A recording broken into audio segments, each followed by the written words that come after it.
Bienvenue pour ce webinaire. Ça faisait un moment qu'on ne s'était pas eu par écran interposé. Donc, je suis ravi d'être avec vous aujourd'hui.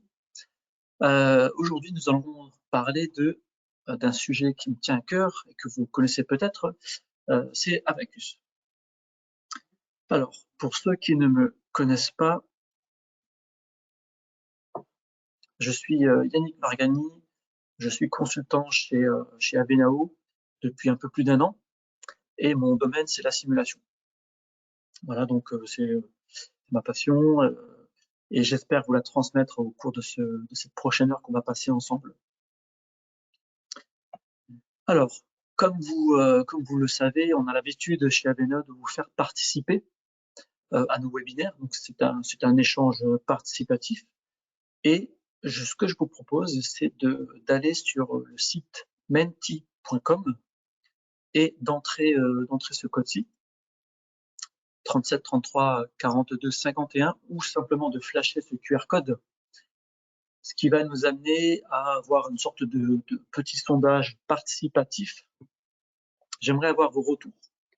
Alors, je vais vous laisser quelques secondes pour aller sur ce site ou pour flasher ce code, ce qui devrait nous amener ici, en fait. Et la question que j'aimerais vous poser, c'est aujourd'hui, quels sont vos plus grands challenges en simulation?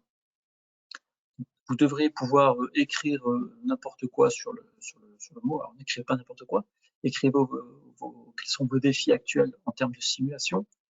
Ça pourra faire l'objet d'un prochain webinaire.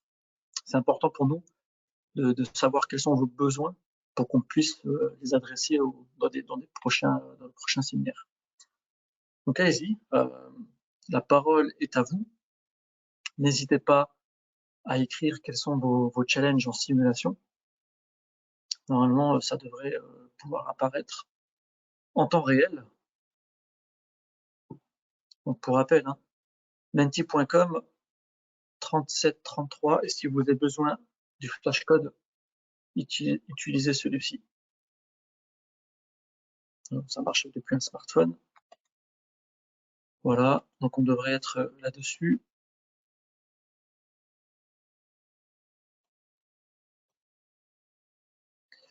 Alors, sinon, connaissez-vous Abacus? Simplement, oui ou non? J'aimerais savoir un peu le public. Il y a quelques personnes connectées. Est-ce que vous connaissez déjà Abacus ou pas du tout? Non. Ok.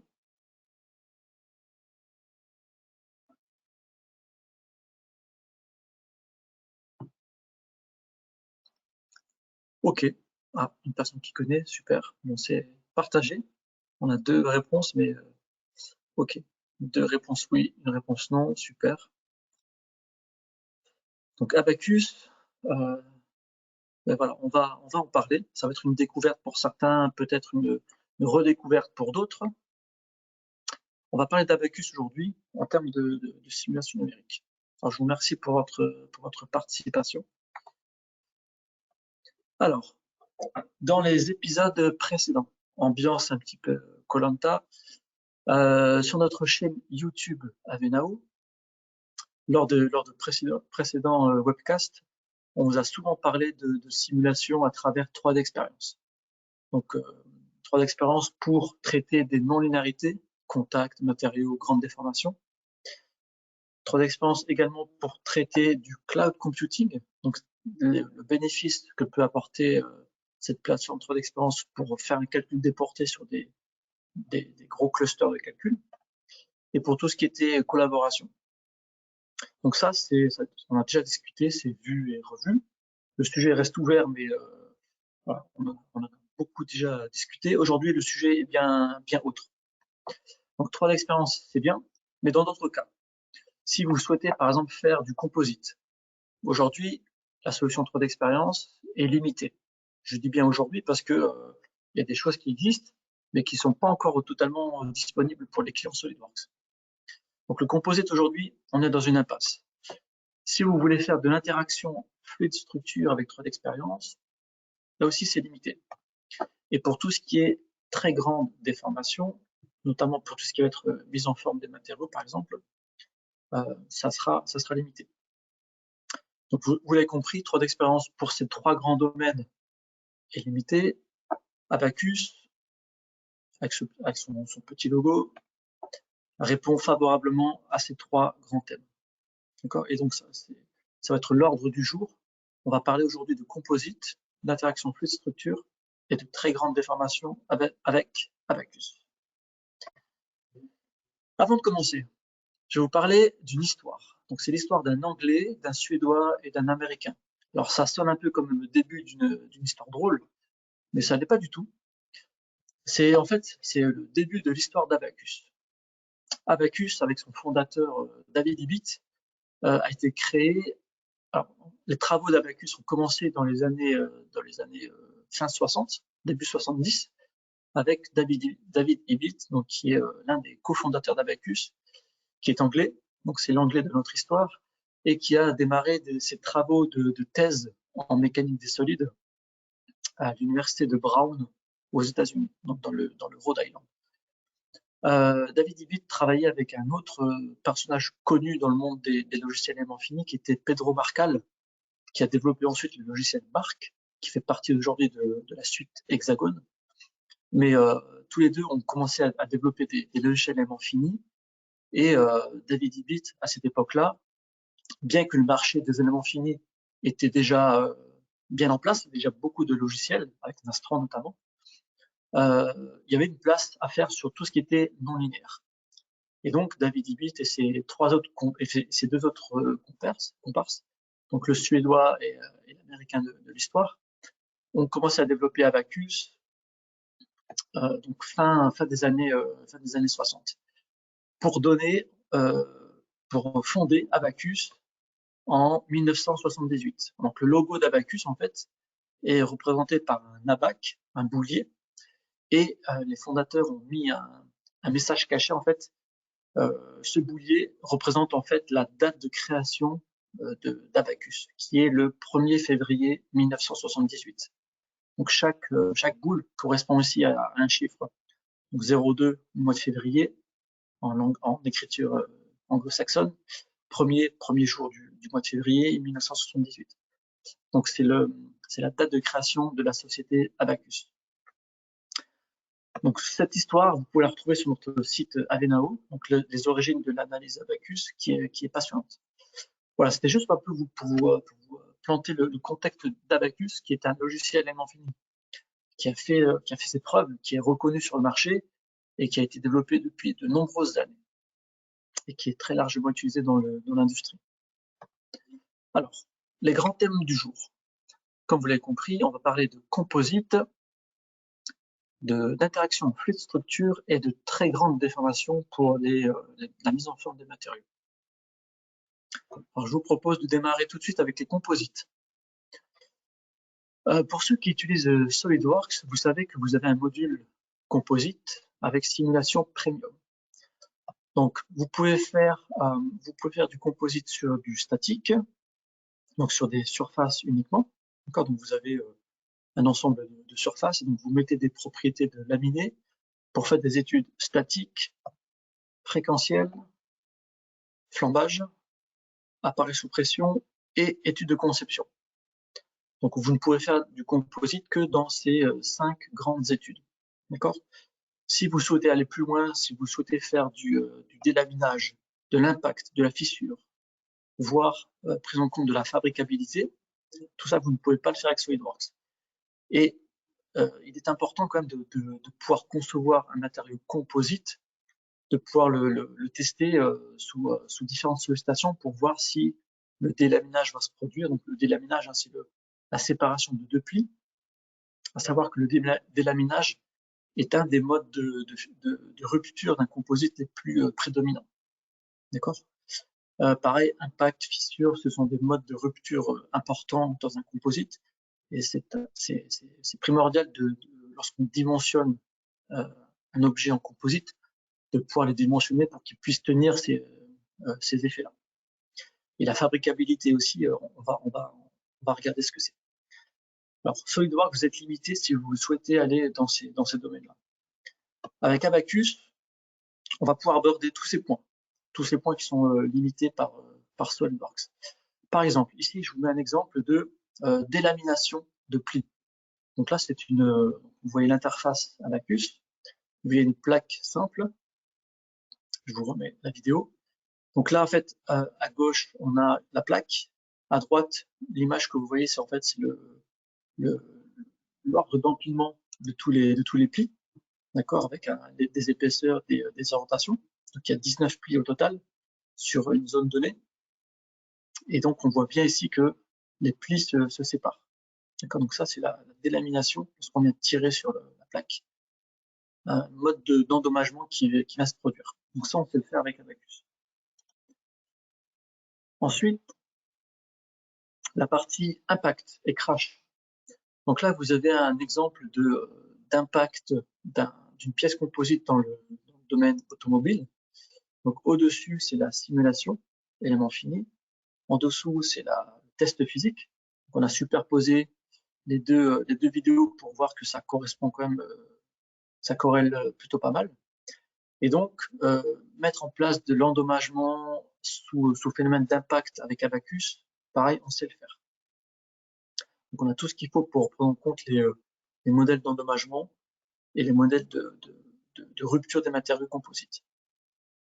Ensuite, fissuration, là pareil, on sait faire. On a un petit exemple d'une plaque avec 4 ou 5 plis et on voit la propagation d'une fissure qui se propage dans les plis. Donc ça, c'est de la propagation de fissures qu'on sait faire aussi avec Abaqus. Et le dernier point en termes de fabricabilité, donc c'est lorsque vous allez créer votre pièce en composite, de par la forme courbée de votre moule, lorsque vous allez poser des plis composites, donc c'est des tissus en fait, et ces tissus vont se déformer. Essayez de poser un tissu sur un bol, vous allez voir que le torchon en fait il va se plier. Vous ne pourrez pas avoir une surface bien plane. C'est la même chose pour les composites. Ces effets de plis, de tissus qui n'épousent pas forcément la forme du moule, va avoir un impact sur la nature du composite lorsqu'il sera fabriqué. Donc ça, je vais vous en parler lors de la phase démonstration. Alors, un exemple d'impact avec une pièce composite. Donc là, sur une aile d'avion, cette image vient de Boeing. Sur les profils d'ailes d'avion, vous avez une aile qui est constituée de plusieurs pièces. D'accord, c'est un assemblage complexe de plusieurs pièces.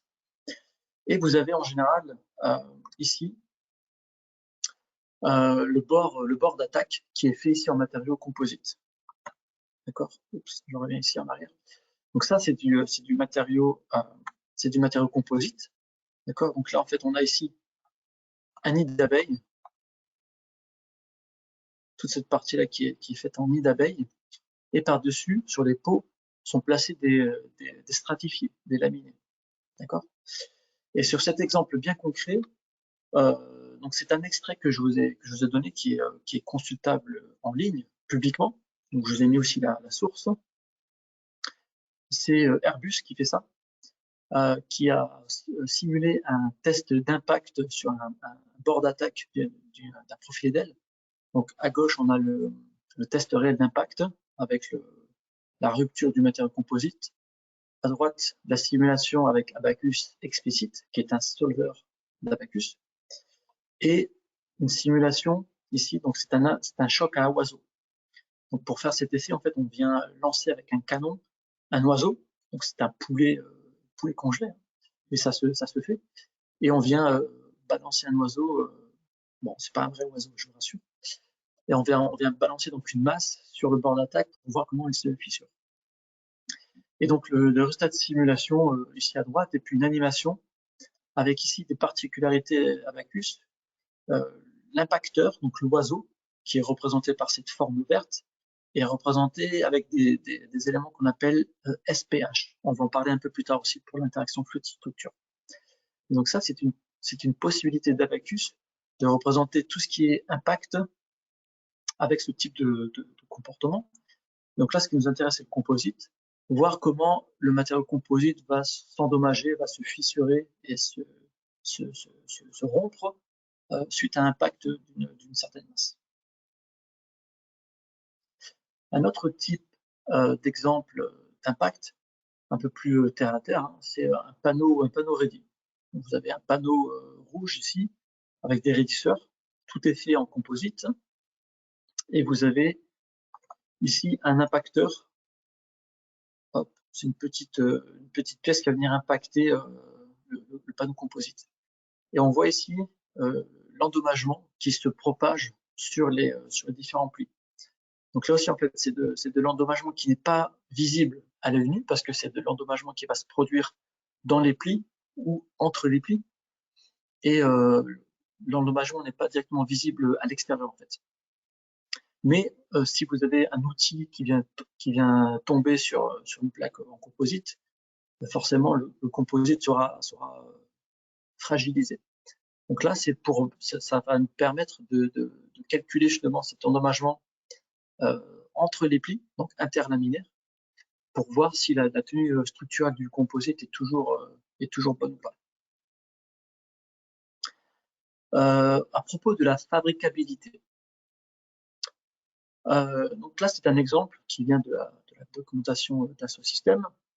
Lorsque vous déposez un tissu sur une surface, souvent ce qui peut se passer en fonction de la courbure de la surface, vous pouvez avoir des plis qui se forment. Donc ça, c'est vraiment pas très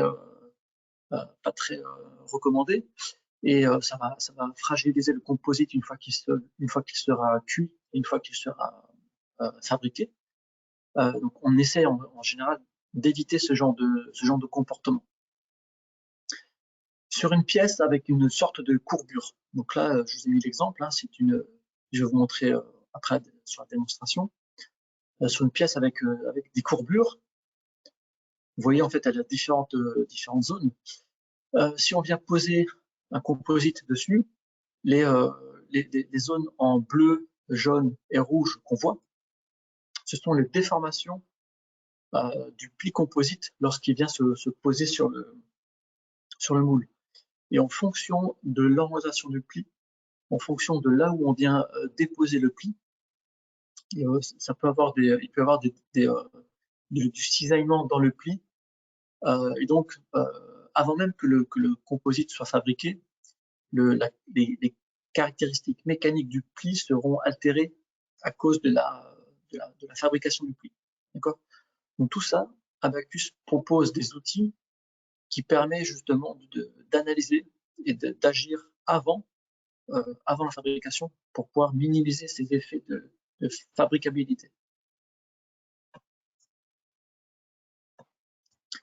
Vous pouvez retrouver beaucoup de références clients sur le site d'Assault Systèmes. Vous allez sur Dassault Systèmes, sur la partie Simulia. Donc Simulia qui est la marque de Dassault Systèmes et dont fait partie Abaqus. Et vous avez une partie centre de ressources.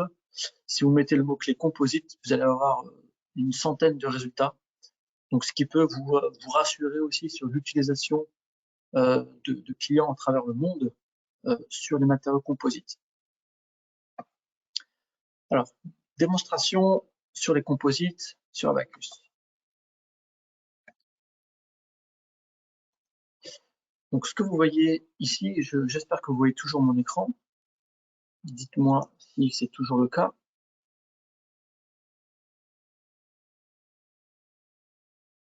Je pense que vous voyez toujours mon écran, mais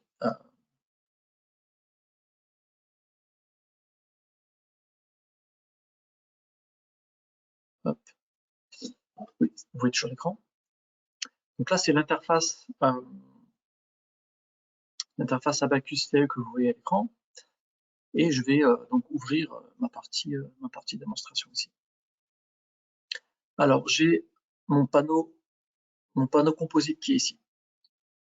Donc c'est une pièce surfacique sur laquelle j'ai mis différents lay-ups, différents plis.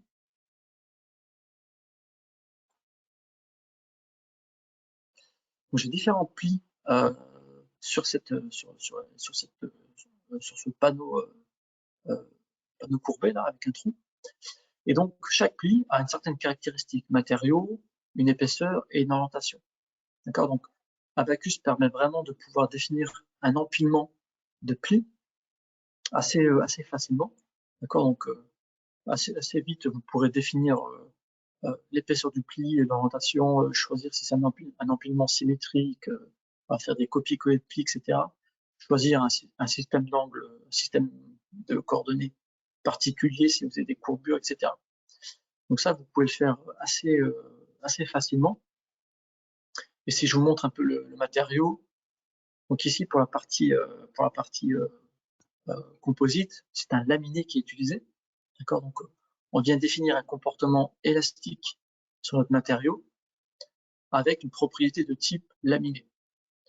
Et donc ici, on rentre des modules Young dans deux directions, la direction longitudinale aux fibres et la direction transverse aux fibres, avec coefficient de Poisson et coefficient de cisaillement. D'accord. Ensuite, on vient définir notre étape de calcul, notre step de calcul, d'accord, qui est ici une étape de flambage, donc flambage linéaire. On vient simplement vouloir voir quels sont les modes de flambage et donc voir un peu les charges critiques de ce panneau composite soumis à une charge de compression. Donc on peut regarder certains résultats. Je vais vous charger les résultats ici. Donc on a bien notre plaque composite, où on voit ici les différents modes de flambage. Donc le mode 1 avec une certaine charge critique, le mode 2, le mode 3, etc. etc. Et si vous souhaitez voir l'empilement des plis composites aussi, vous pouvez voir sur un élément donné, par exemple, quels sont les différents plis. Donc là, on va retrouver le pli numéro 1 à 45 degrés, le pli numéro 2 à moins 45, etc. Donc on a vraiment une représentation de l'empilement sur une région donnée, ce qui nous permet aussi de voir si le travail a été correctement renseigné ou pas. Donc là, on a une première étude de pré-flambement ou flambement linéaire sur notre plaque composite. Ensuite, ce qu'on peut vouloir faire aussi, c'est une étude de post-flambement. Donc pour ça, en fait, on vient utiliser le même matériau composite, sauf qu'on vient changer le type d'étape de calcul. Ici, on vient choisir un calcul de type statique avec la méthode RIX, qui est bien adaptée pour tout ce qui est post-flambage. D'accord. Donc c'est basé sur une méthode d'arc, voilà, pour ceux qui connaissent un petit peu, et ça permet de voir le comportement du panneau une fois qu'il a passé l'étape d'instabilité. Comme vous savez, hein, si je fais ici un petit rappel du flambement, si j'ai sur un diagramme effort déplacement, donc effort en ordonnée déplacement en abscisse, on va voir souvent lorsqu'on a des instabilités un comportement un peu comme ça. Et souvent ici, on a la bifurcation entre un chemin stable et un chemin instable. D'accord, donc là, ce point qui est là, ce point critique de flambage, on va pouvoir le traiter facilement avec la méthode RIX pour pouvoir aborder ici ce chemin stable qui est là. D'accord. Donc pareil, si on vient regarder les résultats post-flambage de notre plaque composite, donc là en fait on va avoir différentes étapes. On voit que il y a quand même des instabilités, hein. Donc le panneau est soumis à une compression et on voit au cours de la charge comment le panneau va venir se comporter. Alors on pourrait aussi regarder sur un point donné le niveau de ça, c'est pas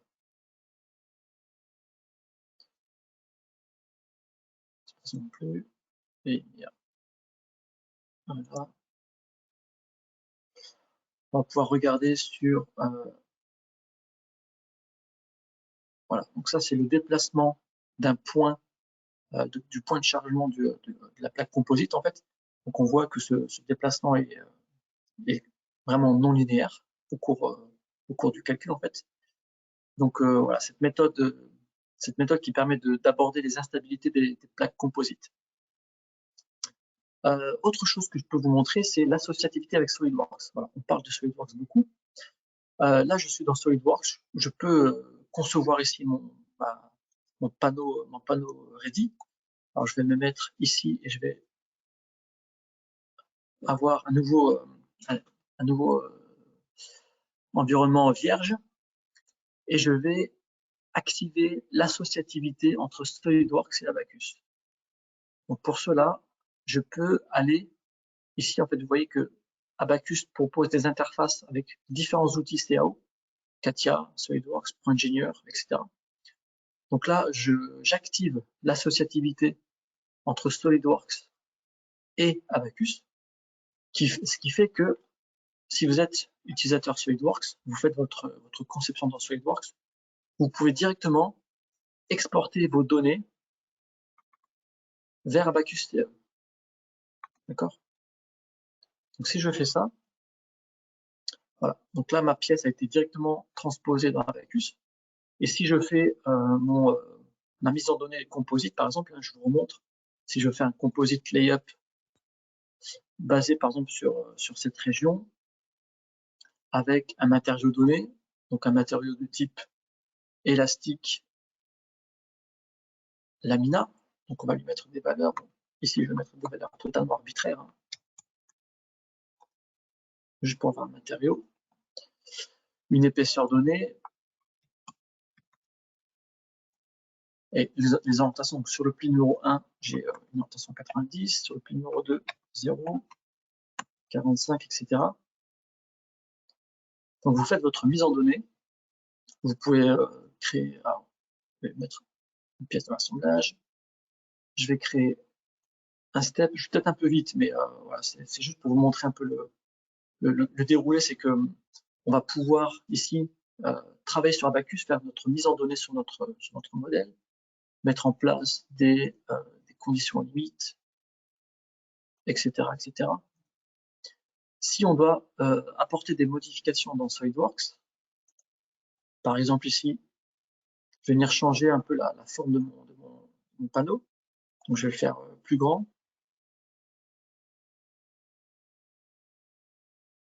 Voire je vais changer le trou, donc on va le déplacer et on va mettre un diamètre un peu plus grand par exemple. Voilà, donc on va même faire comme ça pour vous montrer côte à côte. Donc là, je n'ai pas encore mis à jour la partie dans Abaqus, hein, mais je reviens dans SolidWorks, je refais mon export vers Abaqus CAE et vous voyez que le modèle s'est mis à jour dans Abaqus. Et ce qui est intéressant, c'est que j'ai gardé cette associativité, donc j'ai gardé toute ma mise en données composite, d'accord? Donc mes plis sont conservés, la région est la même. J'ai conservé ma mise en données du step de calcul, de la condition limite. Donc ça permet vraiment de gagner du temps lorsque je travaille avec SolidWorks et Abaqus, d'avoir cette associativité entre mes deux interfaces. D'accord? Donc ça, c'est vraiment la cerise sur le gâteau. Je reviens sur ma présentation pour continuer. Donc ça, c'est pour la partie composite. Donc vraiment l'avantage que propose Abaqus par rapport à SolidWorks, sur les différents thèmes qu'on a déjà abordés. L'autre grand thème du jour, ça va être l'interaction fluide structure. Alors, l'animation que vous voyez, hein, c'est donc une citerne d'un camion avec un fluide à l'intérieur et donc le ballottement d'un fluide dans une citerne. Et ce qu'on a fait ici, c'est que dans un premier cas, on a une citerne qui est complètement ouverte et on voit le ballottement, comment il se fait. Dans un second cas, on a mis des raidisseurs au milieu avec un passage d'eau, pardon, pour voir comment le fluide se comporte. Et c'est ce qui est fait notamment pour essayer de minimiser un peu les efforts d'inertie d'un liquide dans un réservoir, parce que c'est ce qui peut faire dévier un peu le camion sur la route, hein, les effets d'inertie du fluide dans le réservoir, le ballottement. Comment minimiser ces effets? Donc, pour faire ce genre de choses, vous avez besoin de faire une interaction entre un fluide et une structure. SolidWorks ne peut pas faire ce genre de choses. D'accord? Abaqus le peut. Ce que vous avez vu, c'est une formulation spécifique dans Abaqus, qui n'est présent que dans Abaqus, qui n'est pas encore dans 3D d'expérience, qui s'appelle la formulation couplée eulérien-lagrangien. En anglais, le Coupled Eulerian-Lagrangian, le CEL. Alors, un peu de théorie, mais très rapidement. Une formulation lagrangienne, qu'est-ce que c'est? C'est globalement, vous avez un maillage, et le maillage, c'est ce maillage qui va venir se déformer. C'est ce qu'on fait principalement en structure. D'accord? Vous venez mailler une pièce CAO, et ce maillage va venir se déformer au cours de la sollicitation de la pièce, sous les différents efforts. Donc, le maillage va se déformer, et la matière est attachée vraiment au maillage. Donc, c'est typiquement ce qu'on fait lorsqu'on fait un calcul élément fini, rien de plus basique. D'accord? Un exemple d'illustration, c'est vous avez une sorte de tube en cuivre qui vient s'impacter contre un mur. Donc là, on a fait une vue en coupe pour voir seulement un demi-plan. Et la partie ici mur rigide, on l'a enlevé pour qu'on puisse voir la déformer. Donc on voit ici que comme ça, on voit ici que le maillage se déforme, d'accord, et on a des éléments qui viennent se distordre. Donc ça, c'est la formulation lagrangienne. Le maillage se déforme, ce qui peut aussi amener des fois à des éléments qui soient vraiment distordus. Hop. Donc ça, c'est la formulation lagrangienne. Pour la formulation eulérienne, on a un maillage qui reste fixe dans l'espace, c'est une grille, et c'est la matière qui vient s'écouler dans le maillage. Typiquement ce qui se passe avec un fluide. D'accord? Donc, à gauche, le lagrangien, c'est la matière qui vient se déformer avec le maillage. À droite, avec le eulérien, c'est la matière qui vient s'écouler dans un maillage fixe. Ce qui peut nous amener à faire ce genre de simulation. Donc là, vous voyez en gris, le maillage est fixe, mais c'est la matière qui vient s'écouler à travers le maillage fixe. D'accord? Ce qui nous permet de traiter des grandes déformations. Donc cette formulation CEL, un couplage entre le lagrangien et le eulérien, nous permet vraiment de traiter des problèmes d'interaction fluide-structure, mais aussi de grandes déformations. Alors, exemple d'application de couplage CEL. Un exemple d'une machine à laver, donc c'est assez rigolo, mais c'est un vrai exemple d'interaction fluide-structure. Donc le fluide, on voit bien, c'est la partie eau, et la partie lagrangienne, la partie structure, c'est le tambour de la machine à laver. Puis on voit aussi une bille, d'accord, qui vient être ballottée avec le fluide. Donc là, ce qui peut nous intéresser lorsqu'on fait ce genre de simulation, c'est de voir justement l'inertie de l'eau, le ballottement un peu, voir quel effet ça va avoir sur le moment, sur le couple du tambour de machine à laver par exemple, sur les efforts, etc. Donc ça peut vraiment nous amener à faire ce genre d'études pour connaître l'effet du fluide sur la structure. Un autre exemple d'application CEL dans le domaine du packaging, c'est le remplissage d'un flocon de shampoing. Donc vous avez ici à gauche le rendu un peu réaliste, disons, du remplissage avec de l'eau. À droite, la même simulation, mais on voit ici les contraintes dans le flacon. Donc pour vraiment dire qu'il y a un couplage fort entre le fluide qui vient s'écouler dans le flacon et donc qui va venir exercer une pression, et donc ce fluide va venir déformer notre flacon de shampoing.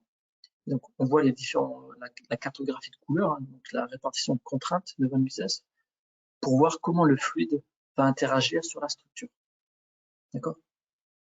Ça, on peut vraiment le faire avec Abaqus. Un exemple encore dans le domaine de la mise en forme de matériaux, ça va être le forgeage à chaud d'un pignon. Donc là, vous voyez, on a ici une matière, et puis le pignon vient venir est déformé entre deux matrices rigides. Alors, je vous ai mis aussi une vidéo prise de YouTube. Voilà, donc c'est un exemple concret, hein, un essai. d'un forgeage à chaud. Donc on voit bien que la pièce est chaude. On a un robot qui vient extraire la pièce, qui vient refroidir tout ça et mettre en place un lopin de matière chaud. Et entre deux matrices, on vient venir le forger. D'accord? Donc c'est exactement ce qu'on fait. D'accord? Donc c'est vraiment cette simulation-là. On a des très grandes déformations qui vont venir apparaître sur le pignon. On prend en compte la température, la chaleur, ok? Et donc ça, on le fait avec la méthode de couplage CEL. D'accord? Parce que c'est une sorte d'interaction fluide-structure, mais ici, la matière, donc le lopin de matière chaud, peut être traité comme un fluide.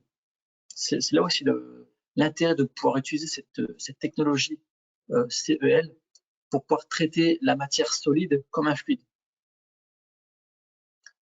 Autre exemple, donc c'est le ballottement, hein. C'est comme la citerne qu'on a déjà abordé, le ballottement dans un réservoir. Comment le liquide le réservoir qui est soumis à une certaine accélération, comment le fluide à l'intérieur va se comporter et est-ce que ça va avoir des effets sur les parois qui sont à l'intérieur. On voit que ça vibre un petit peu. Donc je peux zoomer pour vous montrer qu'on a effectivement les parois qui vibrent. Et est-ce que ces parois vont venir se déformer, etc. Alors, que vient faire Koh Lanta dans un exemple CEL? Vous connaissez tous certainement Koh Lanta avec l'épreuve des poteaux. Les poteaux, ils vont pas rester indéfiniment dans l'eau. Alors, ici, on voit une simulation d'extraction d'une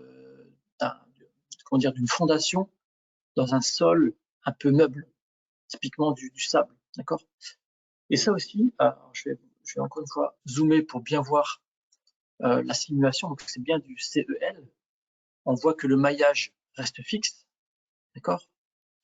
Et la partie lagrangienne qui est en gris, donc le poteau qui est considéré comme étant indéformable, qui vient être retiré de la partie sableuse. Donc c'est le sol qui lui aussi, encore une fois, c'est un sol solide, mais qui peut être représenté comme un fluide avec le CEL. Et donc là, en fait, on sait représenter des très grandes déformations et voir quel est l'effort d'extraction du poteau par rapport au sol, d'où le rapprochement avec Koh Lanta. Mais encore une fois, Abaqus aussi a cette capacité, et dans tout ce qui est géotechnique et génie civil, Abaqus est très largement utilisé, et je vous invite à voir les références clients dans la page que je vous ai citée précédemment, pour voir que Abaqus est largement utilisé en génie civil, en construction et en géotechnique. Une autre technique d'Abaqus qui permet de faire du couplage fluide-structure, c'est la technique dite SPH, Smooth Particle Hydrodynamics. Ce sont des petites particules, en fait, d'accord, qui peuvent modéliser un fluide. Donc ici, on a un tuyau d'arrosage qui est rempli d'eau. On a aussi ici à gauche un piston qui vient pousser le liquide. Et ici, le liquide est représenté par ces petites particules. D'accord? Donc, on sait représenter cette cohésion dans les particules pour représenter un fluide. Et voilà. Et donc, ici, comment le tuyau va se comporter. Donc, le tuyau qui est du Lagrangien, hein, il va venir se déformer, il va venir se déplacer lorsque l'eau sera évacuée. Donc, ça, on sait le faire avec du SPH pour traiter des très grandes déformations. Autre chose aussi qu'on peut traiter avec du SPH, c'est par exemple ici un bidon rempli d'eau. Et ce cas-là, on peut le traiter aussi avec la méthode CEL qu'on a vue précédemment. Et là, en fait, on compare le CEL à gauche et le SPH à droite. D'accord? Pour montrer, les deux se comportent vraiment globalement de la même manière. C'est très similaire, mais on va pouvoir préférer la méthode CEL dans certains cas et la méthode SPH dans d'autres cas. Mais néanmoins, les deux techniques peuvent être appréhendées pour traiter des problèmes d'interaction fluide-structure. Encore une fois, c'est une structure, donc le bidon qui vient être lâché à une certaine hauteur, donc il y a un impact avec le sol. Comment se comporte le fluide à l'intérieur? Donc c'est bien une interaction entre un fluide et une structure. La dernière méthode qui permet de traiter des grands déplacements de fluide, c'est la méthode dite DEM, Discrete Element Method. Donc les éléments discrets sont comme des petites particules, un peu comme le SPH, mais sauf que ça, c'est vraiment fait pour représenter des éléments comme des granulés, comme des particules rigides entre elles. Donc les éléments discrets, on va pouvoir les utiliser pour faire tout ce qui est transport de matière, par exemple. Donc là, on a un exemple de vis d'Archimède qui vient transporter de la matière. Donc on a un stylo qui se vide et la vis vient transporter des grains dans un autre réservoir. Et là, on pourrait être capable de calculer, par exemple, comme sur cet exemple-là. Donc on a aussi deux vis qui viennent transporter des grains. En cours du temps, ce qu'on mesure ici, ça va être le couple exercé sur les vis. Donc on voit que au cours du temps, au cours de la simulation, le couple va venir être dépendant en fonction de la quantité de matière qu'on vient transporter. Il y aura plus de résistance des granulés et donc plus de résistance sur la vis. Donc là aussi, c'est important de faire ce couplage fluide-structure où les granulés peuvent être vus comme un fluide, d'accord, pour calculer, en fait, pour dimensionner le couple qui va transiter dans la vis. Autre application un peu plus exotique, mais néanmoins intéressante, c'est un pneu qui vient rouler sur du gravier, par exemple. Alors, c'est très exotique, mais c'est pour illustrer le fait qu'on puisse avoir une partie déformable avec des éléments discrets. Alors pareil, je vais essayer de vous faire une petite démonstration assez rapide de la partie fluide structure. Donc je reviens sur ma partie Abaqus et je vais ici ouvrir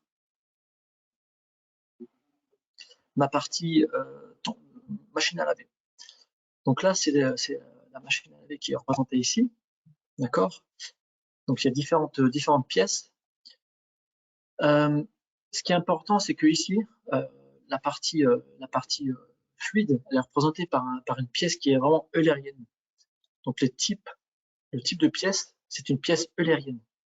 Donc vous voyez qu'on peut choisir ici si on fait du lagrangien ou de l'eulérien. Et Abaqus va pouvoir faire ce couplage eulérien-lagrangien assez facilement. Donc là, on a notre domaine qui est représenté en eulérien, qui va être maillé. Ensuite, on a aussi notre partie tube lagrangien. D'accord, donc ça, c'est une pièce déformable classique, donc c'est du lagrangien. Et le couplage entre les deux se fait naturellement, en fait, avec du contact. Donc on va mettre en place du contact général entre la partie eulérienne et la partie lagrangienne. Ce qu'on peut faire aussi, c'est on va pouvoir définir une zone initiale d'eau. C'est-à-dire que la zone qui est représentée ici en violette, ça va être une zone qui est remplie initialement d'eau. D'accord, le reste c'est du vide. Il n'y a pas d'eau. On peut en mettre de l'air aussi. Mais pour dire que voilà, on a une zone initiale faite de fluide, le reste ça peut être un autre liquide par exemple. Alors si je vous montre directement la partie résultat,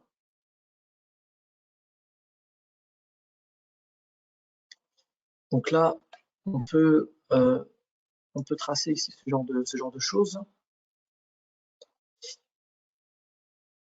Et donc là, ce qu'on peut voir, c'est la partie fluide, qui est donc la partie eulérienne, avec l'eau initiale. D'accord. Donc là, ce que j'ai fait, j'ai simplement fait une coupe basée sur une isosurface pour pouvoir retirer le volume de vide, ou tout ce qui n'est pas de l'eau. Donc là, je suis à l'instant t égale 0, je vois mon eau, et si je me déplace au cours du temps, donc le tambour va venir tourner avec une rotation, et donc le fluide, on voit comment il se comporte au cours du temps. Donc ensuite, on pourrait même faire des choses pour avoir un rendu un peu plus joli. Si par exemple je prends toute la partie eulérienne, je me crée un groupe ici, je prends la partie lagrangienne, je me crée un groupe, et je vais par exemple ici afficher la partie eulérienne. Si je n'affiche pas des choses comme ça, je vais mettre une couleur. Voilà, très bien, de l'eau, c'est très bien, avec un peu de transparence. Voilà. Et la partie lagrangienne que je vais mettre, où je vais afficher par exemple le maillage. Je vais retirer la transparence également. Et voilà, pour voir que voilà, on a vraiment ce couplage entre le fluide et la partie structure. Donc tout ça, c'est fait avec le solver explicite d'Abaqus. Voilà pour la partie interaction fluide-structure. Et dernier point, ça va être pour la partie très grande déformation, pour tout ce qui va être mise en forme de matériaux.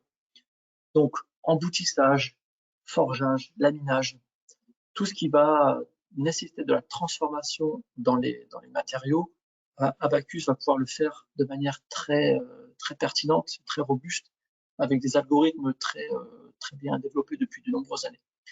Donc là, cet exemple, c'est un forgeage. Donc, il y a des symétries, hein. On a retiré des parties pour bien voir.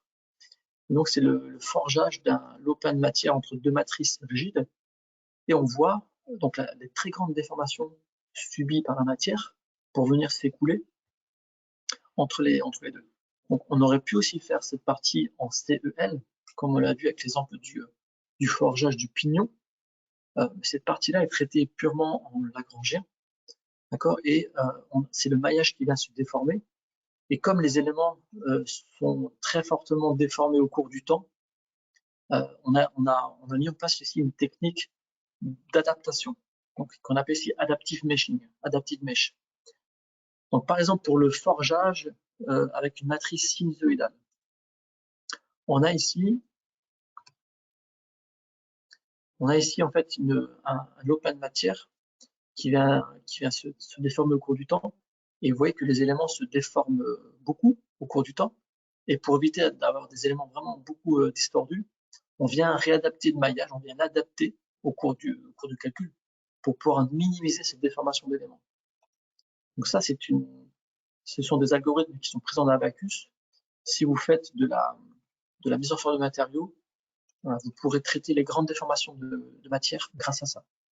Pareil pour le laminage profilé. Donc là aussi, c'est une symétrie qu'on a mis en place, mais pour voir que on vient rouler un profilé entre deux rouleaux rigides.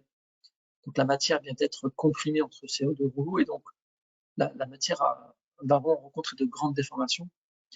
Grâce à l'adaptive mesh, on vient minimiser ces déformations d'éléments.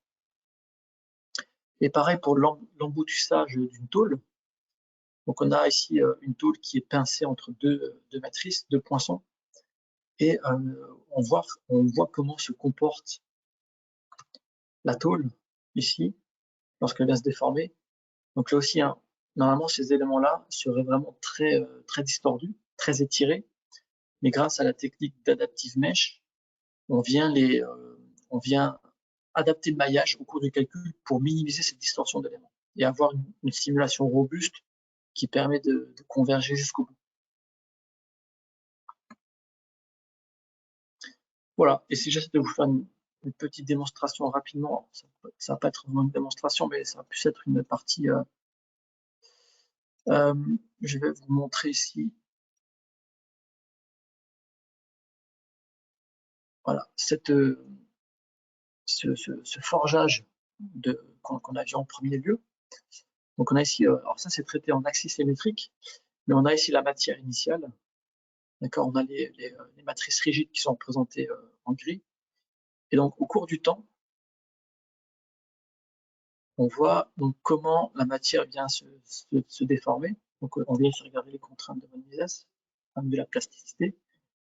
Et ce qui est intéressant surtout, c'est dans les zones où il y a des grandes déformations, typiquement ici, hein, où la matière va vraiment venir s'écouler, un peu comme un fluide.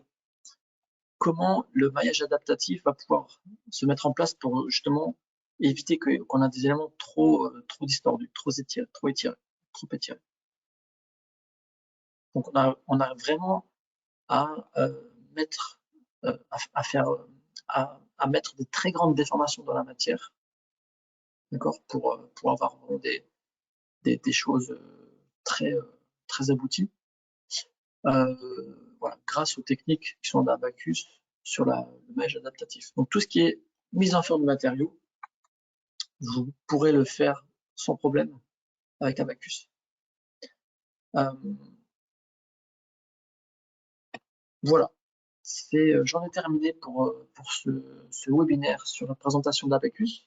Alors je pourrais en parler des heures, vous avez compris, c'est un sujet qui me passionne et on pourrait en discuter longtemps. Si vous avez des questions, n'hésitez pas, vous pouvez utiliser la partie chat du webinaire pour me poser un peu des questions. Alors, allez-y, n'hésitez pas à poser vos questions sur le webinaire.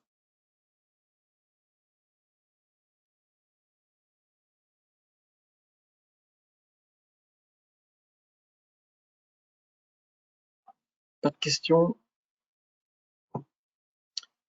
Ben, j'espère que ce webinaire vous a plu. N'hésitez pas à nous contacter, on va contacter le service commercial pour toute question.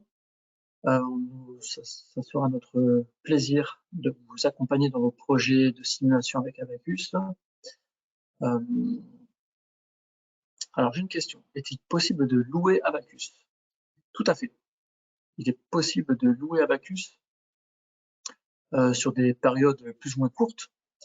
Mais ça aussi, envoyez-nous un email, donc contactez votre commercial, et puis on pourra envisager toutes les possibilités pour vous mettre à disposition Abaqus pour que vous puissiez le louer, voire le tester.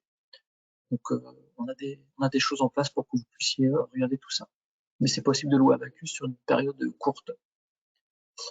Comment faire pour connaître les tarifs et avoir un chiffrage? Encore une fois, contactez le service commercial Abaqus. Donc, allez sur le site d'Avenao et demandez à être recontacté par le service commercial, et on se fera un plaisir de vous reprendre contact avec vous sur ces points.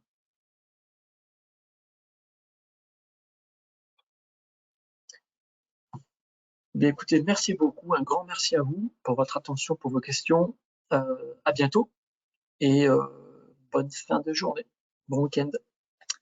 Merci à tous, au revoir.